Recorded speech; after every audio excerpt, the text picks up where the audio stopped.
भारतीय नौसेना के पास जहाजों का एक वर्गीकरण है जिसमें विमान, वाहक, विध्वंसक और युद्धपोत शामिल हैं। आज हम इसके विशेष बल तत्व की भूमिका और कार्य की खोज करते हैं जिसे मार्कोस के नाम से जाना जाता है। वह ये मजबूत और अत्यधिक कुशल मरीन कमांडो कई आयामों में लड़ सकते हैं और अंतर्राष्ट्रीय स्तर पर सबसे अच्छे कमांडो के रूप में पहचाने जाते हैं जो आतंकवादी विरोधी अभियानों में संलग्न है। मार्कोस के मिशन लगभग एक रहस्य की तरह डूबे हुए हैं। उन्हें आधिकारिक तौर पर मरीन कमांडो फोर्स के रूप में नामित किया गया है। 1987 में स्थापित इन नौसैनिक योद्धाओं ने दशकों में अपनी युद्ध क्षमताओं का विस्तार किया है। जब हम भारतीय सेना के इतिहास पर नजर डालते हैं तो हमें ये पता चलता है कि सन 1955 में कोचिंग में एक डाइविंग स्कूल की स्थापना की गई थी।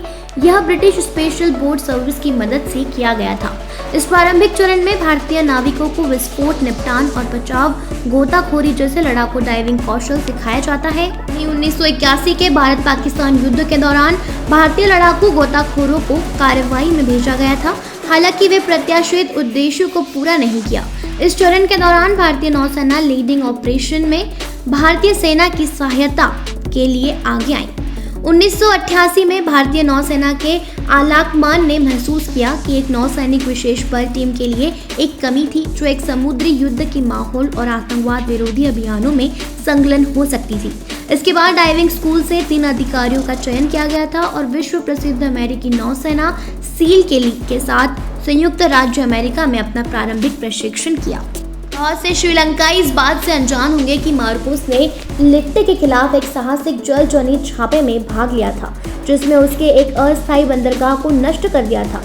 इस छापेमारी में लेफ्टिनेंट अरविंद सिंह के नेतृत्व में 18 भारतीय कमांडो चुपके से अपने हथियार और विस्फोट लेकर 12 किलोमीटर तैर गए। पानी के भीतर गोता लगाते हुए उनका पता नहीं चला और चुपचाप अपने विस्फोटक आरोपों में धमधानी की, जिन्हें बाद में विस्फोट कर दिया गया।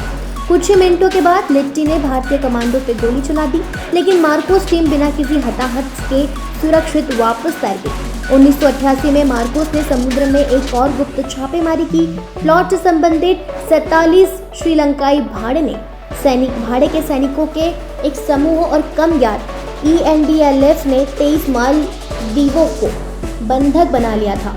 भाड़े के सैनिक MV प्रोग्रेस लाइट नाम एक उच्च जैक वाले जहाज पर नौयाब कर रहे थे। एक बार सतर्क होने के बाद भारतीय नौसेना ने अपनी युद्धपोत INS गोदावरी को संदिग्ध पोत का पीछा करने के लिए सौंपा, जिसे उसने 2 दिनों तक पीछे रखा।